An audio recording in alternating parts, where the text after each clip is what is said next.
अक्सर लोगों के दिमाग में यह भ्रांति रहती है कि भगवत गीता को पढ़ने से व्यक्ति वैरागी बन जाता है। भगवत गीता तो बुढ़ापे में पढ़नी चाहिए। भगवत गीता को घर में रखने से या उसकी फोटो लगाने से क्लेश हो जाता है। तो चलिए इस वीडियो में हम इन्हीं सवालों का उत्तर जानने की कोशिश करते हैं। भगवत गीता भगवान श्री कृष्ण द्वारा अर्जुन को कुरुक्षेत्र के युद्ध के मैदान में सुनाई गई। अर्जुन एक क्षत्रिय योद्धा था और गृहस्थ जीवन व्यतीत कर रहा था और उसका कार्य राज्य चलाने का था। गीता का उपदेश सुनने से पहले जब वह युद्ध भूमि के बीच में अपनी ड्यूटी निभाने से पीछे हट रहा था तो भगवान कृष्ण ने अर्जुन को गीता का उपदेश दिया और उसके सभी प्रश्नों को उत्तर देकर उसे युद्ध करने का अपना कर्तव्य याद दिलाया। इन सभी उपदेशों को सुनकर अर्जुन को अपना कर्तव्य वापस याद आया और उसने वैरागी या सन्यासी बनने की बजाय युद्ध किया और युद्ध में विजयी होने के बाद उसने अपना पूरा राज्य संभाला। इस प्रकार गीता का पूरा उपदेश सुनने के बाद हम देखते हैं कि अर्जुन युद्ध छोड़कर जंगल नहीं गया और न ही हिमालय पर तपस्या करने गया, बल्कि युद्ध करने के अपने कर्तव्य को अच्छी तरह पूरा किया और कौरवों पर विजय प्राप्त की। इस पूरे प्रसंग में हम देखते हैं कि भगवान श्री कृष्ण ने पूरी भगवत गीता में कोई भी ऐसी बात नहीं कही जो प्रैक्टिकल ना हो सके।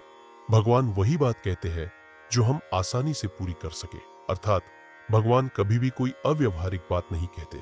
इसके अलावा हम यह भी देखते हैं कि जब अर्जुन ने गीता का ज्ञान ग्रहण किया तो वह कोई बूढ़ा व्यक्ति नहीं था, बल्कि पूर्ण रूप से युवा था। हमारे आचार्य कहते हैं कि भागवत गीता को 5 वर्ष की आयु से पढ़ना शुरू कर देना चाहिए, क्योंकि ज्ञान तो बचपन से ही ग्रहण किया जाता है, क्योंकि बुढ़ापे में ज्ञान ग्रहण करना लगभग असंभव है। आचार्य बताते हैं, यदि आप इस मनुष्य जीवन में भगवत गीता को पढ़ने में और अपने जीवन में उतरने में सफल नहीं हो पाए तो आप पशु के समान जीवन व्यतीत करते हैं। कुछ लोगों के मन में यह भ्रांति भी रहती है कि भगवत गीता को घर में रखने से या इसका चित्र लगाने से घर में अशांति या क्लेश उत्पन्न होता है। तो ऐसे मूर्ख व्यक्तियों को भगवत गीता के 5वें अध्याय का 29वां श्लोक अवश्य पढ़ना चाहिए, जिसमें बताया गया है कि शांति किस प्रकार प्राप्त की जा सकती है। इस श्लोक में भगवान स्पष्ट रूप से बताते हैं कि जो व्यक्ति मुझ में पूर्ण चेतना रखता है वह मुझे समस्त यज्ञों और तपस्याओं का